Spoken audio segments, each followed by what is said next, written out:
Hey YouTubers, it's Charlie. So Daniel Brühl was just seen on the set of Captain America, and there's long been rumors that he is playing Baron Zemo from the comics. So this is going to be a video all about the history of that character. There isn't going to be any Captain America Civil War at Comic-Con, but I did want to do at least one Marvel movie video this week. And real quick heads up, new round of the Marvel giveaway starts right now. All you have to do to enter is be a subscriber and leave a comment on this video. I'll announce the winner next week because there probably won't be a lot of Marvel stuff posting during Comic-Con. When most people think of them, they think of Masters of Evil. Marvel isn't quite ready for that. It would be amazing if they did Masters of Evil in a movie, but they haven't done MODOK. There's like a lot of like the more ridiculous things that they're working their way up to. Just wait till after Infinity War and Inhumans, then things will get really ridiculous. Movie version of Baron Zemo is probably going to be a little bit more like movie version of Baron von Strucker. There are a couple things about the Baron Zemo character that makes him work a little bit better as a young character in these modern Marvel movies. The most notable version of the character was one of the Nazis during the 1940s, so it's like, how do you explain that he's super young in all these Marvel movies? The back door to that is that the Baron Zemo title is hereditary, it gets passed down, so he has a son. If they want to do flashback, they can do Baron Zemo in the past, and they can do Baron Zemo now. It's a Masters of Evil family affair. I know a lot of people want to see Sin. Sin is the daughter of the Red Skull in the comics. We haven't seen her on screen yet, but it's totally possible they could bring her on too. Baron Zemo just seems like he's going to beat her to the punch. There was even a Thunderbolt story called Zemo Born Better, where he gets thrown back in time and he sees all the past incarnations, all the people previously in his family that have held the Baron Zemo title.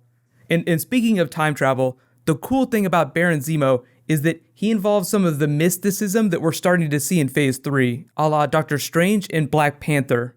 Marvel's done a good job of balancing its villains with its heroes, so you bring in magic heroes, you gotta bring in magic villains. Not that I'm expecting Baron Zemo to weave a lot of magic, just that the character has a basis in that. So don't be surprised if Baron Zemo is just as obsessed with Infinity Stones and the Tesseract power as Red Skull was.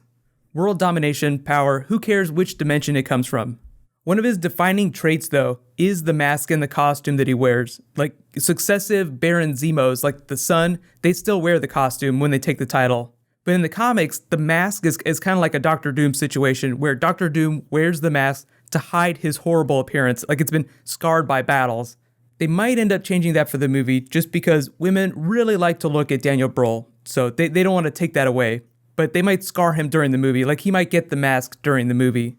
The really big question is are they going to tie Baron Zemo to Red Skull in the Marvel Cinematic Universe? Because in the comics, they were totally working together. In fact, Baron Zemo is partially responsible for Captain America originally getting stuck in the ice.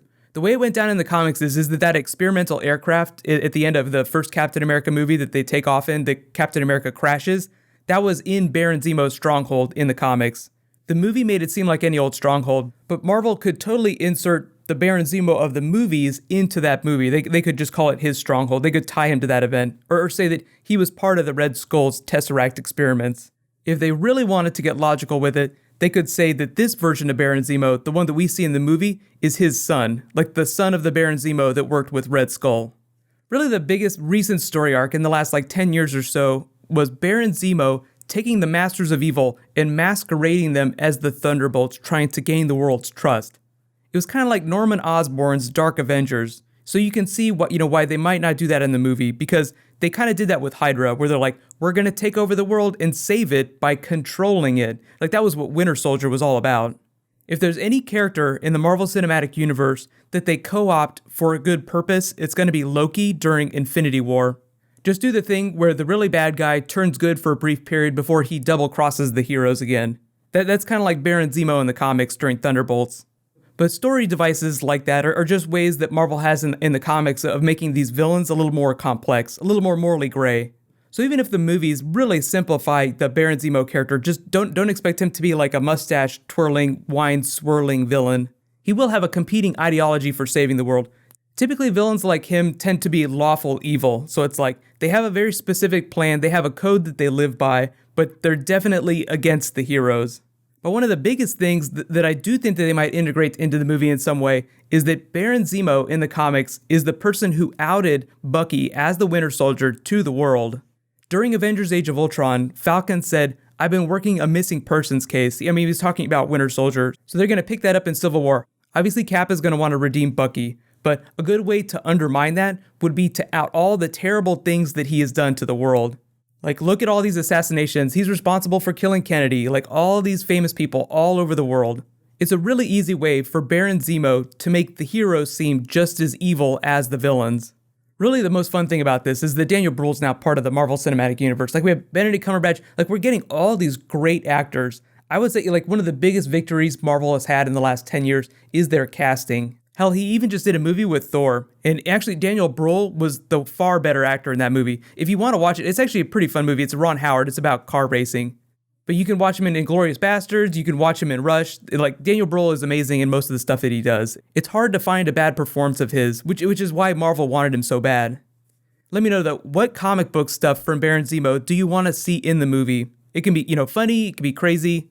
Marvel's done a really good job of delivering on all the craziness that it's promised. Like Avengers Infinity War is at the top of the pile, like they're working their way up that pyramid. Once we get to next year, we'll see full-blown magic. So there's just so many things to go crazy about. And I know a lot of you are bummed that Marvel isn't going to Comic-Con with any footage or anything like that, but Ant-Man is coming out like literally the week after that, so they'll have already done all the marketing that they're probably going to do for that. So there really isn't any point for them, and they don't have enough for Captain America Civil War yet. Marvel's achieved that rarefied air where they can make announcements on their own timetable. Like, they don't have to rely on Comic-Con for awareness or anything like that, which is like the watermark for big comic book movies right now. Comic-Con used to be such a big deal for movies. Like, it was like, oh, we got to get this out, otherwise nobody's going to know about the movie when it comes. But Marvel's gotten so ubiquitous, like, until they turn out a really terrible movie, people will just go see it no matter what. In related news, they actually just started to film Doctor Strange, or they just went to London to start filming. So between now and the end of the year, we should learn a lot more about that movie. So while you guys wait for the rest of my Comic-Con stuff to start posting, you can click here for like my first big Comic-Con preview, and you can click here to learn all about my top 5 Spider-Man villains. Thank you so much for watching, everybody. Let's high five. I'll see you guys tonight.